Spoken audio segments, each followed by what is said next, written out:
स्वर्ग के विजय तुझे धन्यवाद देते हैं ताकि तू हम सबों को इस मौका दिया है कि हम तेरे वचन को हम सीखें और सीख करके अपने लिए फ़ायदे में हम ला सकें और साथ में दूसरों को भी हम फ़ायदा दिला सकें प्रभु।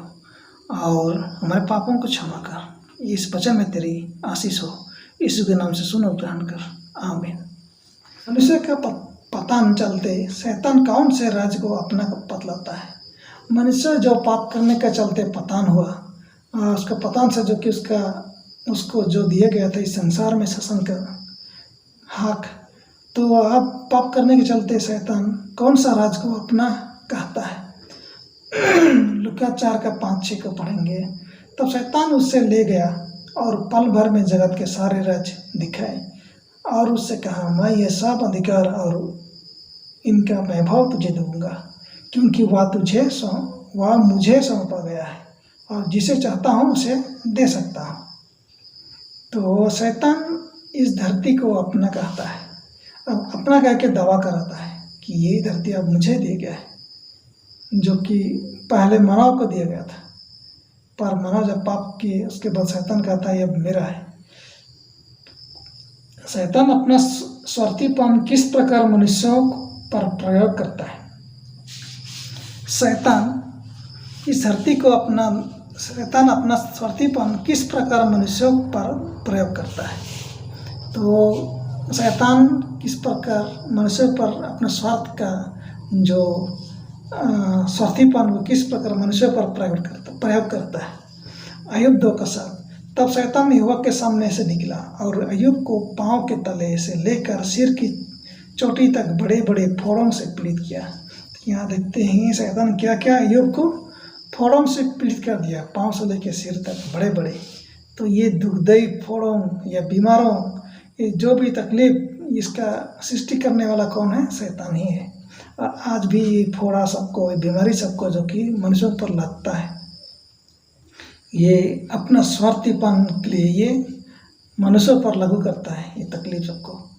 10 में वहाँ पढ़ेंगे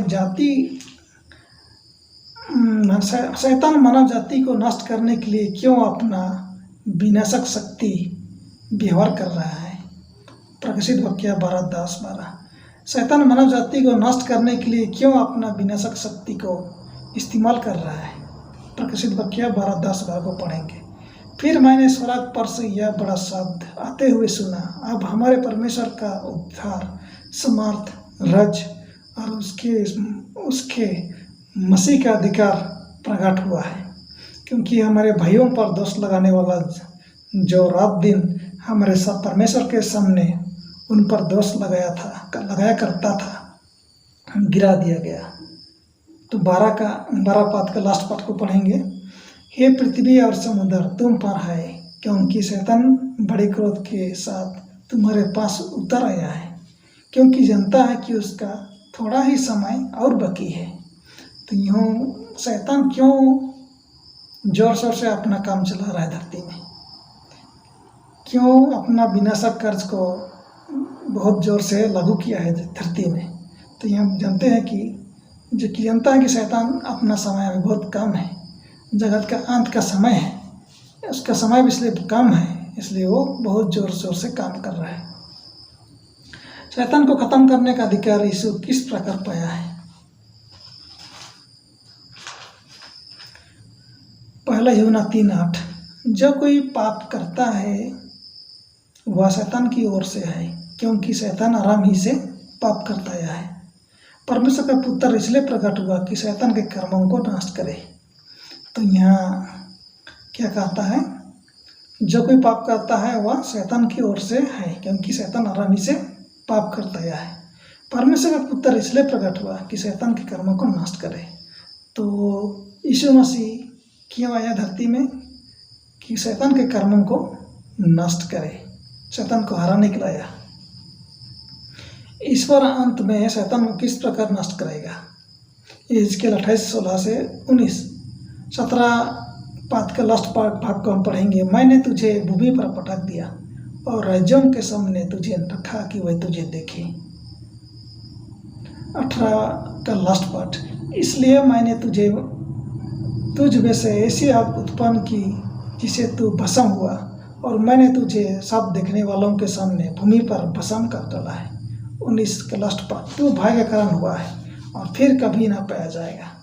तो इस तरह जानते हैं शैतान को परमेश्वर नष्ट करेगा लास्ट में और कभी वो पाया नहीं जाएगा। तो यही हमारा आशा है जो कि एक दिन शैतान को परमेश्वर नष्ट करेगा और इस धरती को रिन्यू करेगा। फिर धर्म का शासन परमेश्वर ठहराएगा और फिर दुनिया का जो तकलीफ और पाप और जो महामारी दुख फिर न रहेगा। तो परमेश्वर इस वचन में आशीष करे। और चलिए हम प्रार्थना करते हैं अंत में। स्वर्गीय पिता तुझे धन्यवाद देते हैं ताकि इस वचन के लिए कि सचमुच प्रभु तू हमारे लिए जो कि स्वर्ग तैयार किया है और जो कि एक दिन तू शैतान को नष्ट करेगा पिता, जो कि हमारे दुश्मन है और हमें तकलीफ में पड़ाता है और तकलीफ में हमें रखता है और हमेशा हमें हमारे विरोध में उठ खड़ा होता है पिता। और इसलिए तू ही हमारा आसरा है और तू ही हमें शैतान के चंगुलों से बचा सकता है। हम तुझ पर भरोसा करते हैं और ये वचन के द्वारा जो सुनने वाले हैं उन लोग को तो आशीष दे और उन लोग तुझे पहचान सके, तेरी महिमा कर सके पिता, और उन लोग भी उद्धार पाके तेरी साथ में हमेशा के लिए आनंद जीवन पाए। और कितना अधिक प्रार्थना करूँ उसके पहले सब कुछ जानता है। छोटी प्रार्थना यीशु के नाम से मांग रहे हैं, सुन ग्रहण कर, आमीन।